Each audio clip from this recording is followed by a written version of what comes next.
بسم الله الرحمن الرحيم. الإخوة والأحباء، أهلا بحضراتكم فيديو جديد. بالأمس كانت مباراة كرة القدم بين فريقي النادي الأهلي المصري ونادي اتحاد جدة السعودي، واللي انتهت بفوز النادي الأهلي المصري ب3 أهداف مقابل هدف لنادي اتحاد جدة.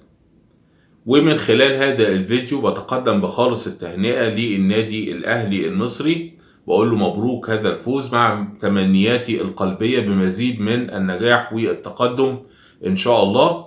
وبقول لنادي اتحاد جدة أهلنا وإخواتنا في المملكة العربية السعودية وأشقائنا الغاليين، هارد لك وحظ أوفر إن شاء الله في المباريات القادمة. إن شاء الله أديتوا مباراة جميلة جدا، وأتمنى لحضراتكم أو أتمنى ليكم حظ أوفر إن شاء الله في كل المباريات القادمة ليكم بإذن الله تعالى.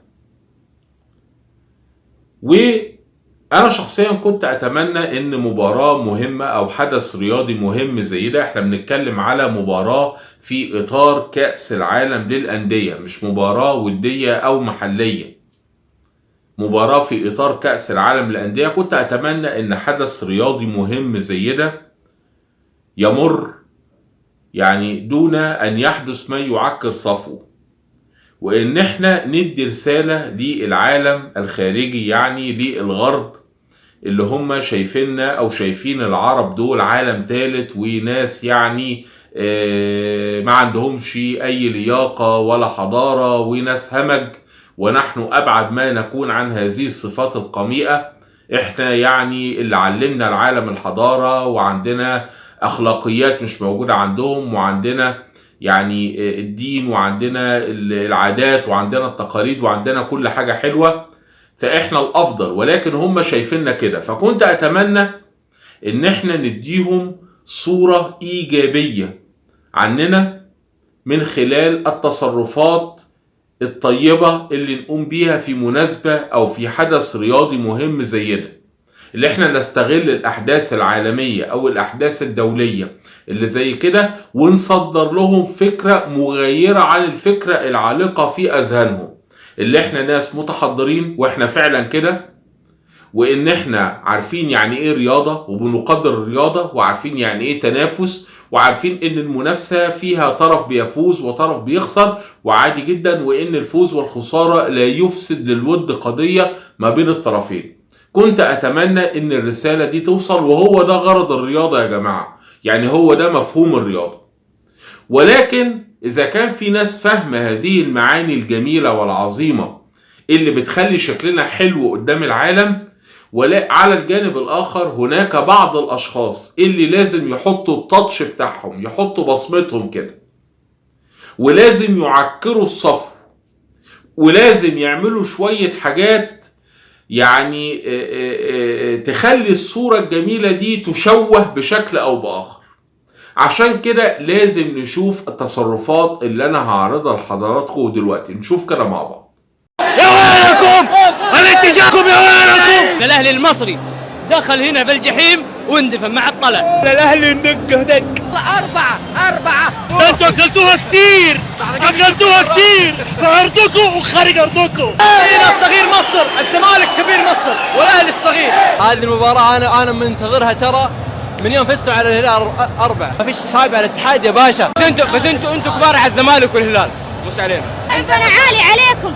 5 مواجهات بيننا، 2 تعادلات 3 انتصارات. ابقي يا كهرباء والله حتبكي. يوم الجمعة بيذكر التاريخ ان الاهلي المصري دخل هنا في الجحيم واندفن مع الطلع. شفنا مع بعض الفيديو، وشفنا يعني بعض من ردود أفعال مشجعي نادي اتحاد جدة. شفنا حالة العصبية والتنشنة ويعني الغضب الشديد والتشنج الرهيب اللي عندهم، ويعني هم يعني أشعروني كده إن النادي الأهلي المصري رايح عشان خاطر يحتل جدة أو يحتل المملكة العربية السعودية والعياذ بالله. مش نادي رايح عشان يلعب مباراة كرة قدم في اطار بطولة دولية وفي اطار من المنافسة الشريفة اللي المفروض تقرب الناس من بعضها مش تبعدهم وتخليهم يتنافروا بهذه الطريقة. شفنا ناس بتقول احنا هندفنكم في الملعب، وشفنا ناس بتتكلم بصورة تهكمية، وفي ناس اتكلمت على الطعمية اللي هي المفروض الوجبة الشعبية المصرية،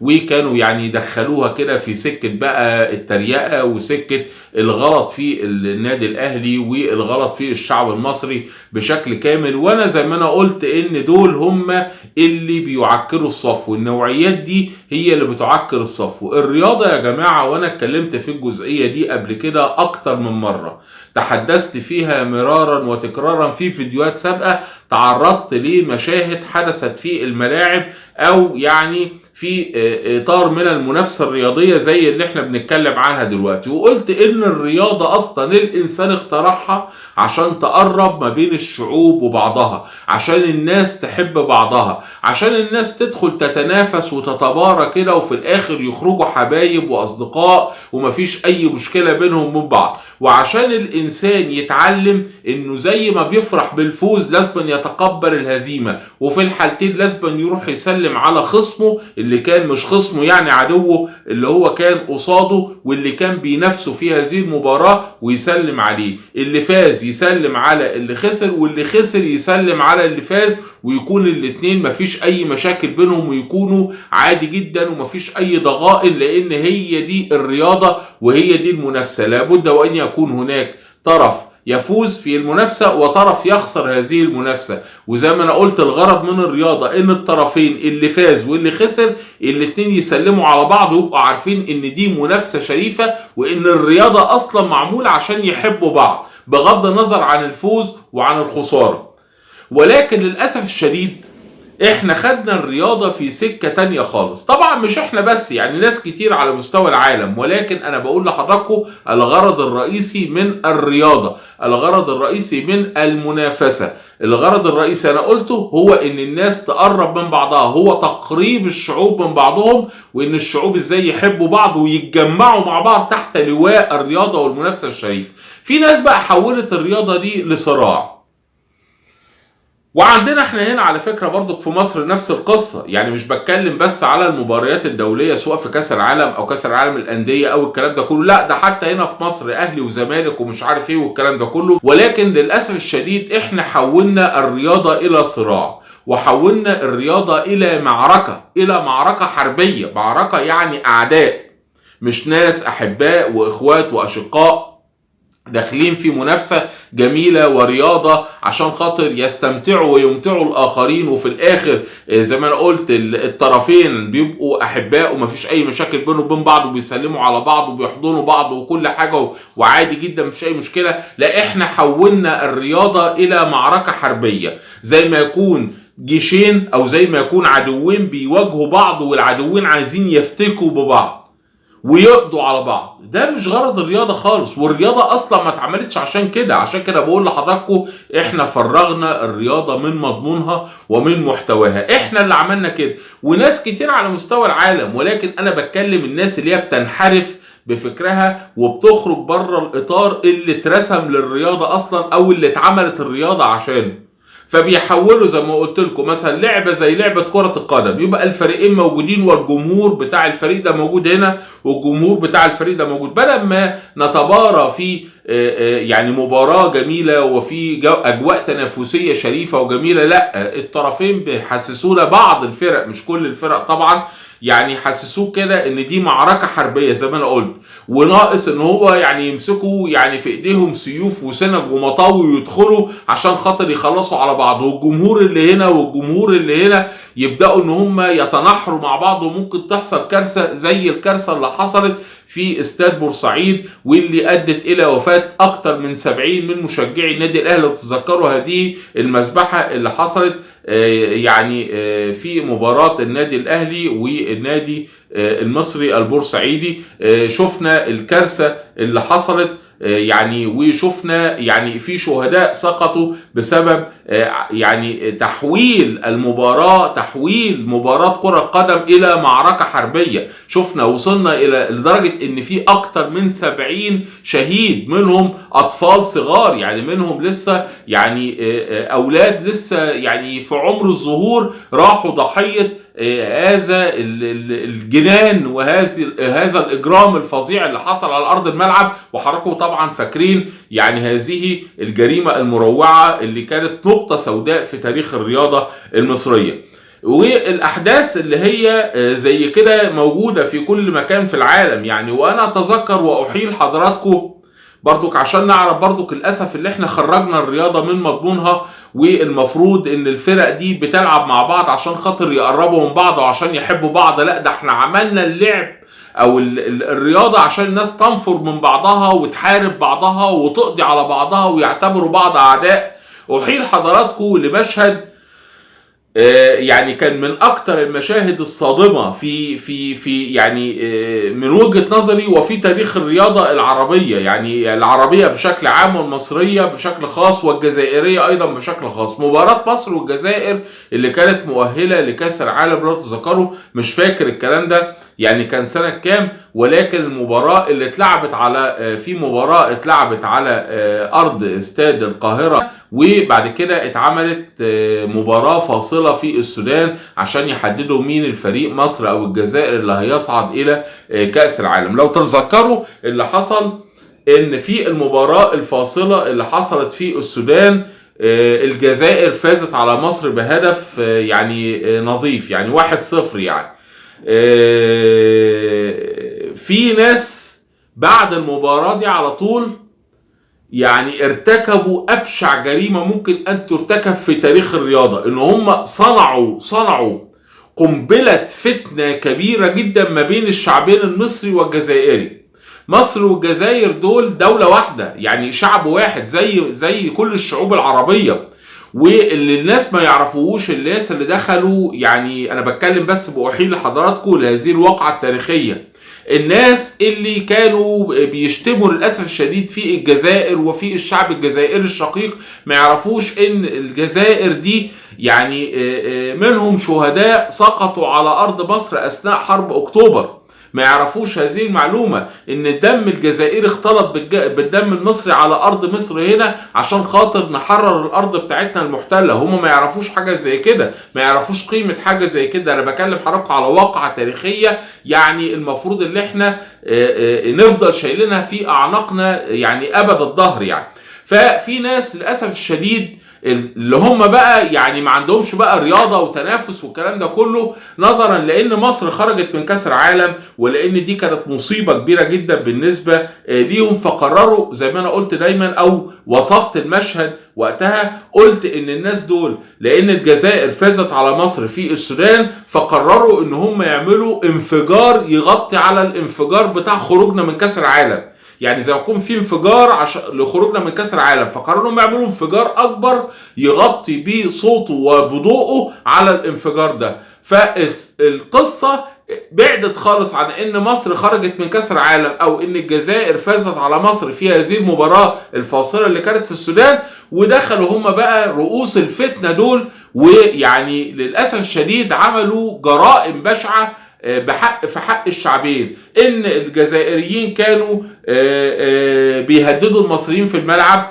وان انصال السكاكين او المطاوي كانت بتضوي في النور، وان هم اللعيبه كانوا بيلعبوا هم خايفين، وان اللي مش عارف ايه، وانا مش فاهم يعني. والكلام ده كله ما كانش باين على ارض الملعب خالص. وبعض الناس ادعوا ان في بعض من الجزائريين او الاخوه الجزائريين بيجروا بيطردوهم وعاوزين يخلصوا عليهم، وكانوا بيتكلموا في التليفون. يعني منهم احد الاشخاص المشهورين يعني للاسف الشديد دون داعي لذكر اسمه، كان بيجري اتصال تليفوني وهو قاعد في المطار ومع احد الاعلاميين، وكان بيقول له ده بيعملوا فينا وبيزملوا فينا ومش عارف ايه والكلام ده كله، وهو قاعد في غرفه في المطار. يعني محدش لا بيطرده ولا حد بيجري وراه ولا حد يعمل فيه اي حاجه. الخلاصة بس من الكلام ده كله ان للأسف الشديد في ناس حولت الرياضة الى معركة حربية، وزي ما انا قلت فرغوا الرياضة من مضمونها، فرغوا الرياضة تماما من مضمونها، ويخلوا الناس بدل ما تحب بعض بسبب الرياضة يكرهوا بعض، يبقى في ضغائن بينهم وبين بعض، ولما يقابلوا بعض يبقوا عايزين يفتكوا ببعض. وده مش مفهوم الرياضة ولا غرض الرياضة اصلا. ده الرياضة معمولة عشان الناس لما تقابل بعض ياخدوا بعض بالحضن ويكون في ألفة ومحبة وأخوة وصداقة بينهم. للأسف احنا خرجنا الموضوع خارج السياق تماما.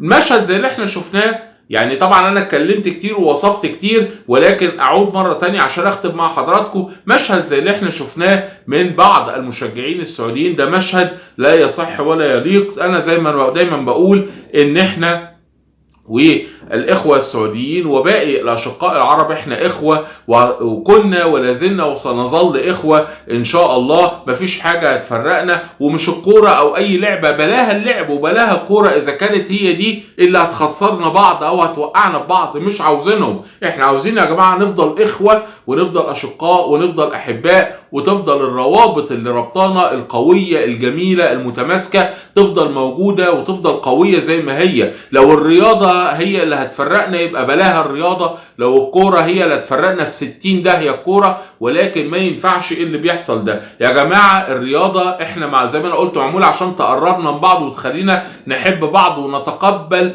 المنافسة الشريفة، مش عشان خاطر نوصل لمرحلة اللي احنا نبقى ضد بعض ونشتم بعض ونتهكم على بعض ونتمنى الشر لبعض. لا، يبقى كده بلاها رياضة خالص وبلاش رياضة، ونفضل إخوة ونفضل أشقاء طالما إن الرياضة هي اللي تزعلنا من بعض. فأتمنى يا جماعة، أتمنى إن إحنا نفهم الرياضة صح ونفهم منافسة صح، ونعرف إن الرياضة دي معمولة يعني مش عشان خاطر نكره بعض، بل بالعكس عشان نحب بعض وعشان نقرب من بعض. ولو هي خلاص لو كانت الرياضة سبب في كراهيتنا يبقى هي ما عادتش موجودة وفقدت الغرض الرئيسي من إنشائها أو من اختراع الإنسان ليها أصلا. فالصورة اللي احنا شفناها من بعض من الجمهور السعودي دي صورة انا شايف انها صورة مرفوضة. طبعا برضو في تجاوزات حصلت من بعض من المشجعين المصريين، انا معاكم في هذه الجزئية، ولكن للاسف الشديد يعني التجاوزات بتاعت الجمهور السعودي، وطبعا ده مش كل الجمهور السعودي اكيد، طبعا اي حد عنده ذرة عقل او اي حد طبعا يعني من الاشقاء السعوديين اكيد طبعا اللي هو فاهم يعني ايه رياضة وفاهم الغرض الرئيسي منها زي ما انا قلت، اكيد هيرفض هذه الممارسات ويعرف ان مش ده الغرض منها على الاطلاق، وان الحاجة دي مرفوضة. شكل الموضوع احنا نتكلم عن أشقائنا بشكل غير لائق، وخاصة كمان لو كانوا ضيوف على أرضنا، فيجب ان احنا يعني نكون يعني أكثر أدبا وأكثر احتراما ونتعامل معهم بأسلوب كويس، وفي الآخر احنا نقعد نشجع الرياضة ونشجع اللعبة الحلوة، وزي ما أنا قلت الفايز نقول له مبروك، والخاسر أو اللي هو خسر المباراة نقول له هارد لك وحظ سعيد في المرة القادمة. دي حاجة من الحاجات القيم الجميلة اللي الرياضة بتحاول تربيها جوانا. لو الرياضة ما نجحتش انها يعني تربي هذه القيم جوانا، يبقى زي ما انا قلت كده يعني بلاها رياضة وبلاها منافسة طالما هي دي اللي تخسرنا بعض. لا، خلينا البعض من غير رياضة ومن غير اي حاجة. اتمنى حضراتكم تقولوا لي ايه رأيكم في اللي حصل من الجمهور السعودي اللي حضراتكم شفتوه، واتمنى ان احنا يعني نزيل اي خلافات وما نخليش حاجات زي كده يعني رياضة وترفيه وحاجات زي الحاجات دي كلها حاجات ترفيهية يا جماعة احنا اخترعناها عشان يعني ترفه لنا حياتنا شوية، ولكن يعني حتى لو اختفت خالص من حياتنا مش هيجرى حاجة. يعني لو اختفت الرياضة معلش واختفت كرة القدم مش هيجرى لنا حاجة، عادي مفيش اي مشكلة خالص، ولكن معمولة عشان خاطر تقربنا من بعض وتخلينا نحب بعض. فأتمنى حضراتكم تكتبوا لي ايه رأيكم في اللي حصل ده، وأتمنى ان احنا دايما نفضل إخوة أشقاء زي ما انا قلت احنا كنا ولا زلنا سنظل إخوة وأشقاء وأحباء، مفيش حاجة هتفرقنا عن بعض إن شاء الله. أشوفكم إن شاء الله في فيديو جديد. دمتم في رعاية الله، والسلام عليكم ورحمة الله وبركاته.